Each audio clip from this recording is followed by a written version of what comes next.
Hey everyone, it's Humanity Chats. Let's go.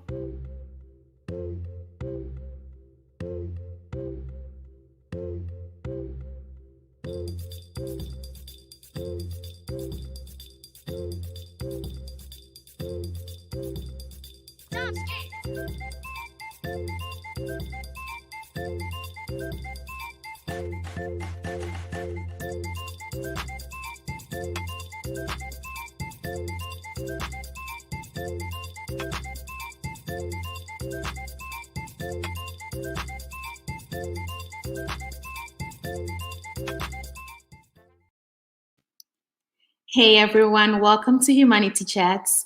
So soon Thursday is here and we're back together again.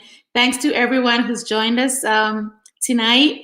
Welcome to our YouTube viewers. I know you guys are on all these platforms, so share this. If you're on a WhatsApp platform, whatever network you're on, let your friends know. We're going to be talking with Jil Littlejohn Bostick. And she's a good one. She's going to be talking about leadership and love. You don't want to miss this. For our Facebook viewers, thank you so much. You are great. Now, just go ahead and share this. Tag your friends. Tell them to join us. It's going to be quite an interesting evening learning about Jill's journey. Podcast listeners, well, we don't know what to do without you. 21 countries and counting. Thank you so much for tuning in every day of the week because we know you guys get the downloads like every day. That is amazing. And some of you just keep listening. We look at the cities that people are listening from. It's like, well, today I want to give a shout out to Florida because we have a lot of listeners in Florida. Thank you, Florida. Keep up with the good work. And to all our listeners in France and Ghana, Nigeria, Iran, Russia, thank you so much. We look forward to seeing you all the time. Well, we don't see you, but yeah, we feel like we see you. So we're going to have Jill join us tonight. I can't wait for you to learn more about her. And so it's time to bring Jill into the house. Let's go. We're going to, let's go.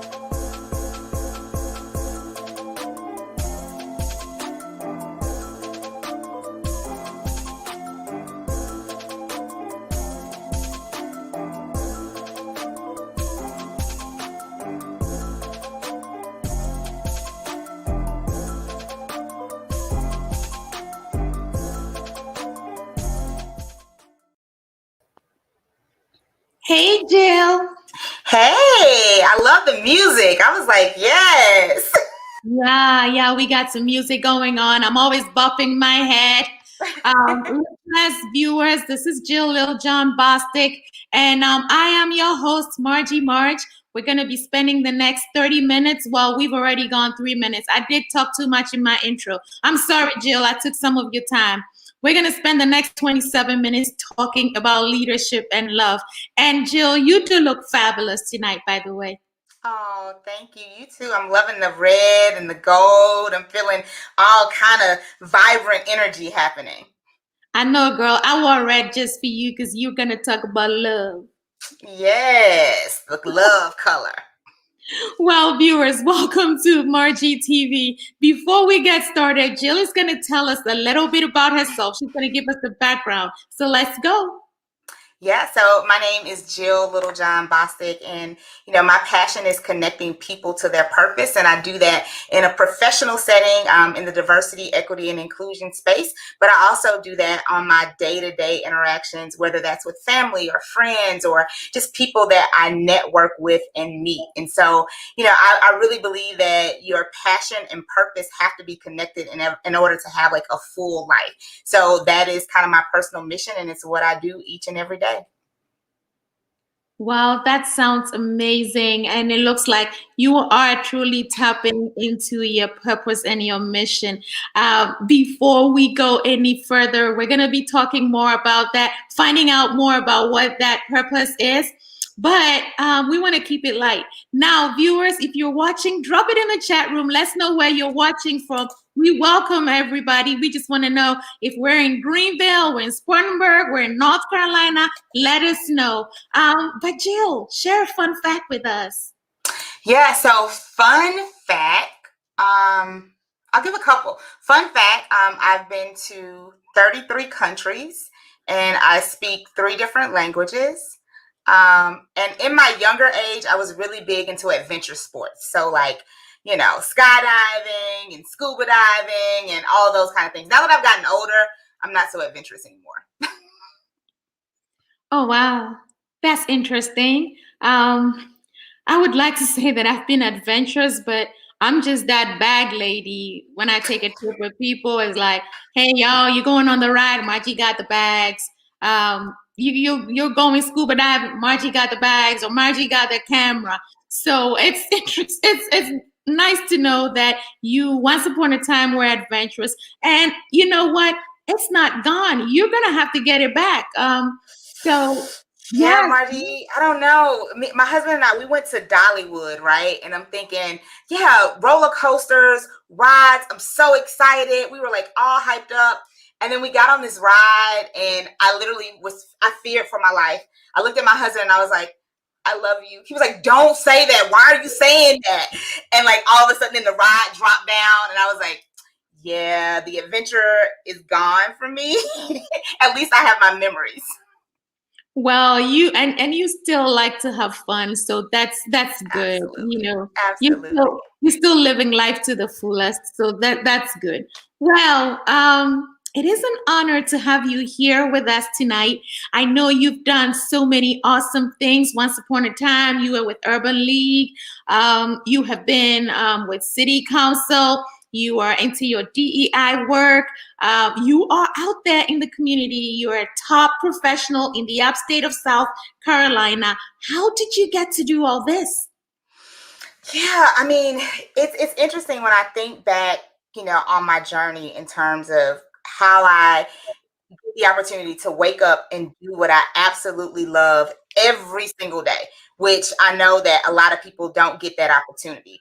And so for me, I started off, I was the first person really in my immediate family to go to college. And so I had an opportunity to get a full scholarship to go to Wofford College in Spartanburg, South Carolina. I know, give it up, Sparkle City.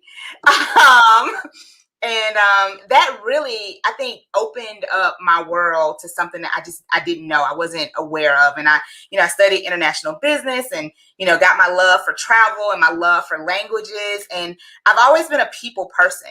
And so I always tell people I show up as me because I'm the only person I know how to be. And by being authentic and being myself, it's just opened up door after door, building relationship after relationship. And to this day, I've never had to search for a job. Knock on wood, all the wood. I've never had to search for a job. It's always been through relationships. People that I knew who knew what my passion was and said, "Hey, I think you'd be perfect for this opportunity." And so that's how I've been able to, move through the corporate landscape. That's how I got into nonprofits. I was the first female African-American female CEO for the YWCA of Greenville, went on to be the first female CEO for the Urban League of the Upstate. And then even when I went into politics, it was because I had a heart and a passion for the community. And it was like, what could happen, right? I'm not a career-long politician, but I do want to make a difference in my community. And so that's how I've set off in my path in terms of everything that's come my way. Wow, a lot of firsts for you. You're making me think about Kamala, I know Kamala is an amazing example. I've had the opportunity to meet her a few times, and just her spirit, her drive. I tell people I love the fact that we can all say, or at least I can say it, you can say it. My VP looks like me. And to be able to say that and to see history being made, it gives me motivation. I tell people when I see another woman do great things and rise to the next level, I'm like, go girl, yes. And it makes me excited to want to take it to the next level as well. Yeah, that's what's up. I'm always motivated, and I'm looking forward to Women's History Month because I know I'm going to be reading about a lot of uplifting women, and that's going to motivate, elevate, and uplift. I mean, I'm repeating those words, but it's for emphasis. And so, yes, yes, yes. I'm always excited when I hear about other women doing well. Now, I know we're going to keep talking about leadership, but did you hear that Jerry Richardson gave a donation to Walker? $150 million. Yes, ma'am. And yes, I was 150 like, million.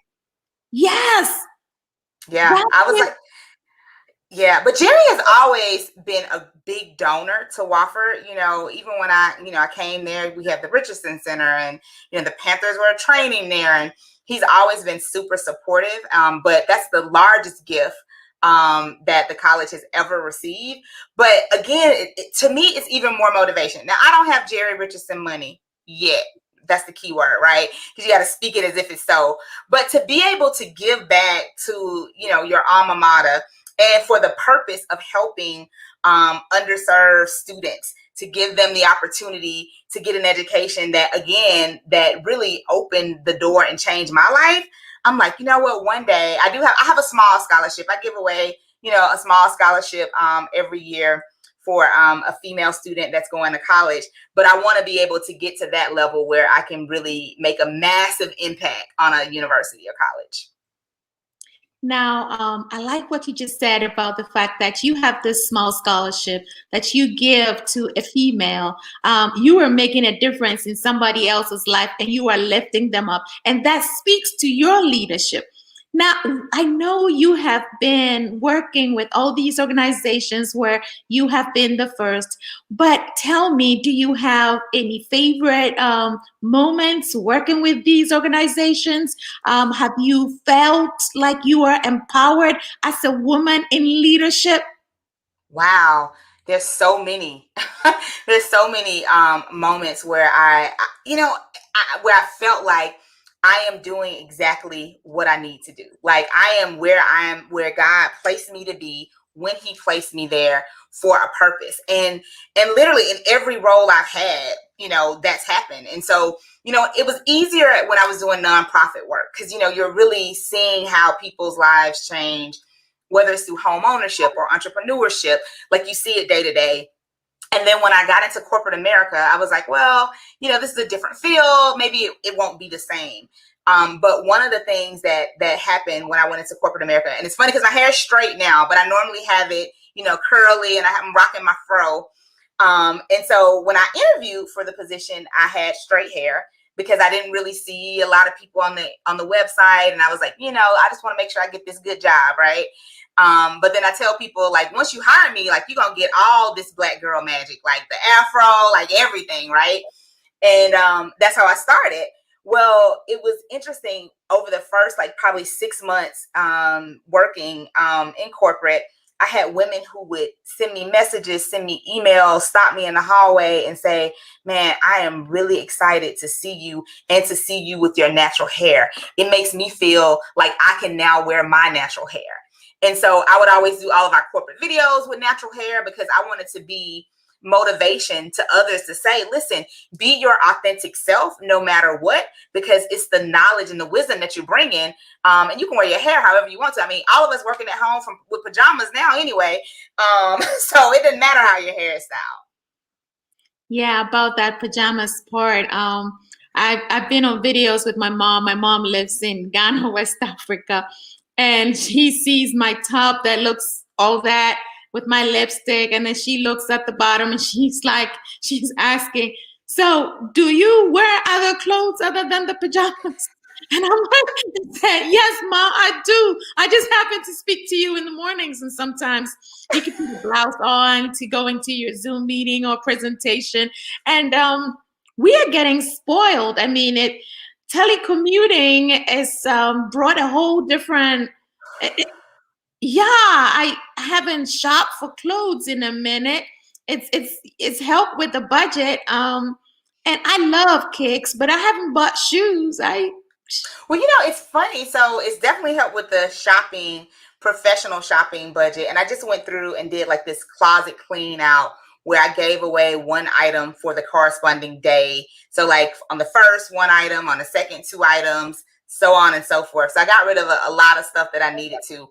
But I have bought more shoes during this pandemic, like tennis shoes. And I'm not even really like a tennis shoe girl, but I have bought probably at least 5 or 6 pairs of tennis shoes from March, to now. But it's because I'm rocking, yoga pants. I'm like, oh, I need a cute pair of kicks to put on with these yoga pants. And so I always tell people it's business on the top, party on the bottom. So you more than likely, like if you were a betting woman, you should probably bet that I have on yoga pants at this very moment. Oh, girl. Business on top, party at the bottom. Now I got a new saying for myself. Wow, that's good. That's good. Jill, so soon. We've been talking for 15 minutes. I don't know where the time went. So I would like for us, as you have mentioned your leadership experience, I see the passion that you have. And, for someone to be successful, they have to have a love for their job. So you want to tell us more about love professionally? And then I think we're going to do a little bit more about personal love. Yes. You spend, and what I mean by you, people, me, you, everybody, typically we spend more time at work than we do with our families. Because, if it's pre-COVID, right, you're going into work Monday through Friday, at least 9 to 5, you're coming home, the majority of your time is in your professional career. And I've always believed that you should love what you do and do what you love. It has been, I started working when I was 12 years old. I'm from Atlanta originally and worked at the Braves Stadium and went on to work at a drugstore and at KFC and then telemarketing. And even when I went to college, I had 2 jobs. Like I've never not worked. I didn't work for one semester.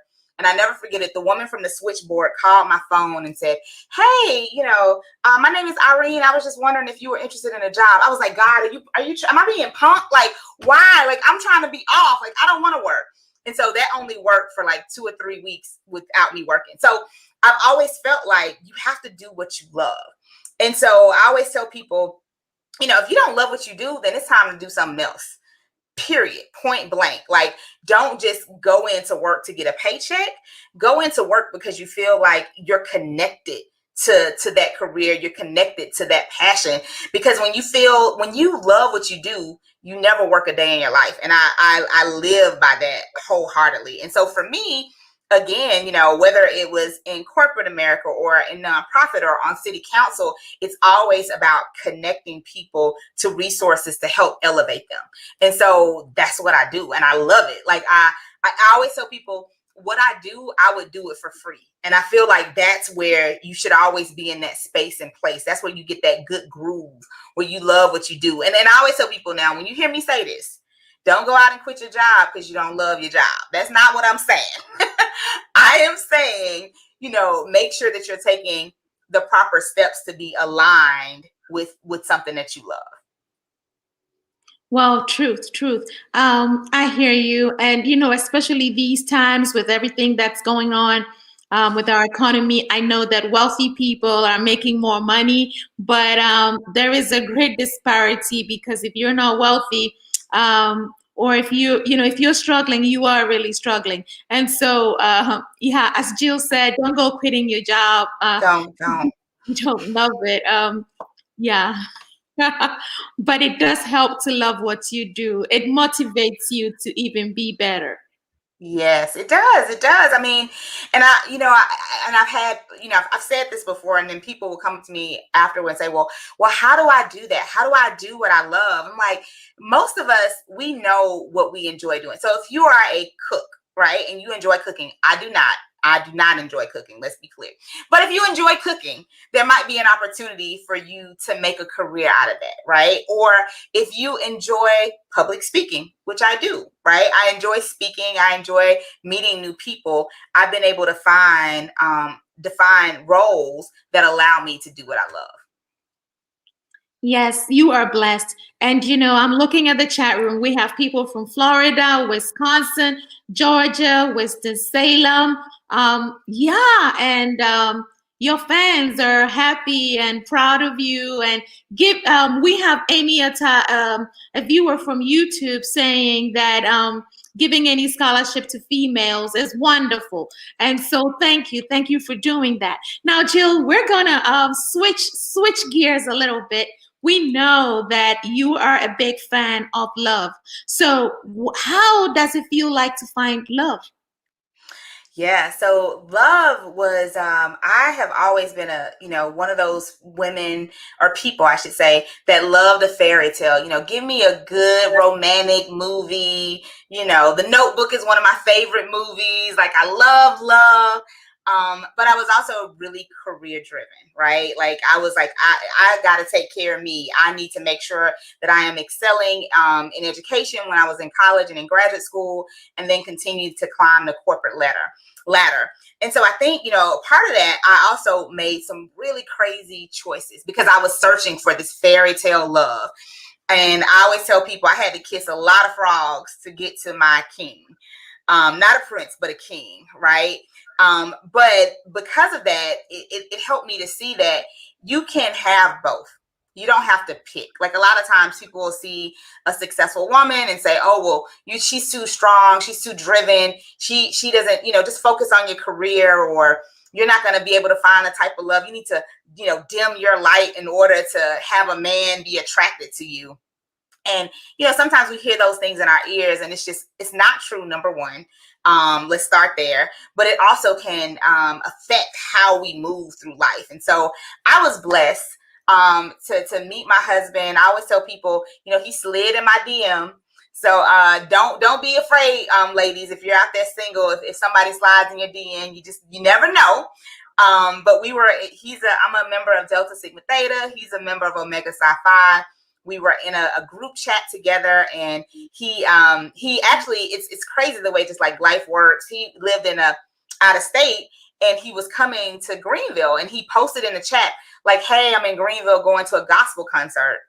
And I said, why I was looking at my phone, I still don't know. But I said, hey, I'm at a gospel concert in Greenville. And he was like, slid right into the DM and was like, what gospel concert? We talked about it. He's like, that's where I'm coming. So we met up in the lobby, and of course we're in this group chat. So we take a picture to put in the group chat. And from there, that sparked, a couple of years of friendship, honestly, nothing romantic. He was just my friend, and he grew to be my best friend. He was always the guy that if I had a function or event to go to, I'm like, oh, I can call him. He looks good. He's real easy on the eyes. And he knows how to network. Like, I don't have to babysit him. Like, he can get in the room and hold his own. And so, that was really the nature of our relationship for a few years. And then, we went on a trip, and people just started saying, God, you guys make such a great couple. And we're like, oh, okay, and we just had a really good time that weekend. And, as we were driving back, he was like, what do you think about us being a couple? And I was like, well, I know. I was like, you like the ladies, and, I want you to have fun. I'm not trying to get in the way of you being great. I was like, so how about we just date? Like, no, nothing too serious. Like, let's just date. You see other people, I'll see other people, and let's just take it there. And a part of that was, fear for, I don't want to mess up this great friendship that I have. But I'm also a little hopeful to see what may happen. So, fast forward, that was in June. By August, he was living in Charlotte. He came, and he's like, let's go to dinner. We go to dinner, and he's like, yeah, so I don't want to see other people. And I was like, what? He's like, yeah, I only want to see you. You are the only person that I want to focus on. And I was like, all right, you sure? We're like, yeah, we're sure, because both of us had done the work. He had been previously married. I had been in and out of these bad relationships, and we were very clear that we were ready to spend our lives with somebody and really build and grow. So that was in August. In February of 2020, we were engaged, and in July of 2020, we were married. So I always tell people I started the year as a girlfriend and ended the year as a wife. But it was really me marrying my best friend and starting a life with somebody that I love, that I care for, and who cares for me in that same way. That is such a sweet story. Oh my goodness. That is, you guys are adorable. Now, how has your love life impacted or affected your leadership role as a professional woman? You know, more than anything, it's enhanced it, honestly. I mean, because my husband is an entrepreneur, so he works for himself, so he can move a little bit differently. And he is like my biggest cheerleader, right? Like, he's like, go get it. Like, what's next? Like, show me your opponent. Like, let's go after it, right? And so that motivates me. We motivate each other. That keeps me going. But then it brings a sense of balance, because I was the type of person where I'm going to be working, when it's just you and you don't have a lot of stuff going on. Like, I would be working 9-10 o'clock at night, right? And he's like, I'm surprised, like, he knows we're doing this session, but like that little door behind us, he'll be like, hey, it's about time to shut it down. I'm like, you don't tell me what to do. And I'm shutting it down because I just want to enjoy spending time with him, and us spending time together. So it certainly has enhanced my leadership skills and helped me to grow even more. This sounds like a dream. You two seem to work very well together. So I guess, viewers, if you have the right partner, it just enhances your work ethic and everything else that comes with it. That's what I'm getting from Jill. Absolutely. The right partner can, and I say this to everybody, the wrong partner can literally take you down to your knees, but the right partner can elevate you to a point where you're almost untouchable, right? And so I think it's always important to make sure that you're doing life with the person that was created for you, and we both believe that we were created for each other. Yes, yes, and our viewers, you have okay, Mark Newman is saying she's watching from Cramerton, North Carolina. And Sandra Watson says, this is such an awesome story. Janet said that as love brewed in the American pot. That's a movie. It's a Ghanaian movie that's titled Love Brewed. Oh, I forgot the title.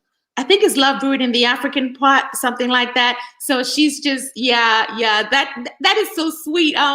You're making me catch some feelings tonight. They'll be listening to your story. You guys are blessed. You guys are truly, truly blessed. Now, Jill, as a leader and a woman in love, what is your advice to young women out there who are seeking a career and, maybe seeking love too? What is your advice to them? Yeah, I think the simplest advice, and I can go into a little bit more detail, but, know your worth and then add tags.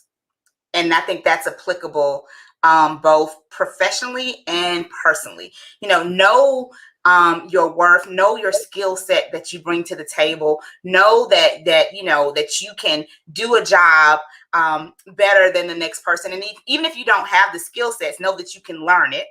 And then never downplay, what you should be compensated for while doing that job. And then I think that same notion goes in terms of with relationships. Know that you are enough, know that you are more than enough, know that you don't have to take shortcuts, that you don't have to dim your light to allow somebody else to shine, but that the person that is meant for you will only help you to shine brighter. Wow. Yeah, the person meant for you will help you shine brighter. Sometimes with society, there is pressure even to get married when a girl gets to a certain age. But you are telling me that it is okay to pursue your career. It is okay to want to thrive and to be the best you. Absolutely. Those two things can exist. Leadership and love can exist together. All right, viewers, listeners, you heard that leadership and love can exist together, and love actually propels your leadership capabilities, and also love in your personal life can enhance your what's the word? I'm not getting the word. What can it enhance, Jill? It can enhance your professional career. Yes, yes. So love wins. Love is good personally, it's good professionally. Let us love on one another. Well, I'm not saying just go get a ton of books. Or No, go. we know what you meant. We know what you meant. Well, Jill, this has been so lovely. I have enjoyed talking to you. You are amazing. But I know that you have some nuggets for not just for the young women, but for men, women, professionals. You have some words of wisdom that you would love to impart with us. So I'm just gonna leave the screen for you so that you can tell us all the good stuff that we need to know in leadership and love. Yeah. Thank you, Margie. I think, whoever you are, whether you are male or female, whether you are younger or seasoned, again, just know that whatever is meant for you is meant for you. That wherever you are right now, if it's not where you want to be, that it doesn't have to be your final destination. But you can make a plan to get to where you need to be, whether that's professionally or whether that's personally. Just know that everything that is meant for you is meant for you, and it's only a matter of time before it comes to fruition. Yes, only a matter of time for it to come to fruition. Thank you so much, Jill. Now, viewers, listeners, as you know, this is Humanity Chats. We're here on Thursdays to talk about everyday issues that impact humans. We're so grateful to the Margie TV team, giving you that shout out for getting us connected, for setting us up. Thank you, Andrea. Thank you, everybody who supports us. We are so grateful to our sponsors. Our sponsor for this month is Innovation Abound. Thank you for setting us up. And we are thankful to you, the audience. We're here because of you. You tell us the topics that you want to hear, and that's what we do. We talk about those things, all the everyday issues, and we have everybody joining us on the show. We have celebrities, we have everyday people, we have me, we have Jill. This is a show for everyone. So we really appreciate you joining us every week and keeping us going. I have learned, I have been, should I say, sometimes I struggle to find my English word. I've gotten this happy, giddy feeling from talking to Jill. I'm so glad that in these times of stress and uncertainty, we've had somebody who has such a positive spin on life joining us. Next, we're going to be talking to a Black craftsman who lives in Portland, Maine. His name is Ebenezer, and the guy does jewelry, he does coasters, he uses like African symbols. He's been commissioned to do a bus, I don't know what it's called. What is it called? I should know, but a bus stop, the thing that is around the bus stop, like the frame around the bus stop. I can't remember, but yes, he will tell us more about it because he's the expert when it gets to him. And so next we're gonna have Ebenezer come up and join us at our next session. We have enjoyed being with you. Thank you so much, Jill. It's always an honor. And you know what? Good luck with love and leadership. And whatever your next steps are, know that we're cheering for you and we will be in touch. Awesome. Thank you so much. And thank you to the listeners. Thank you, everyone. We will see you in a little bit. This is Humanity.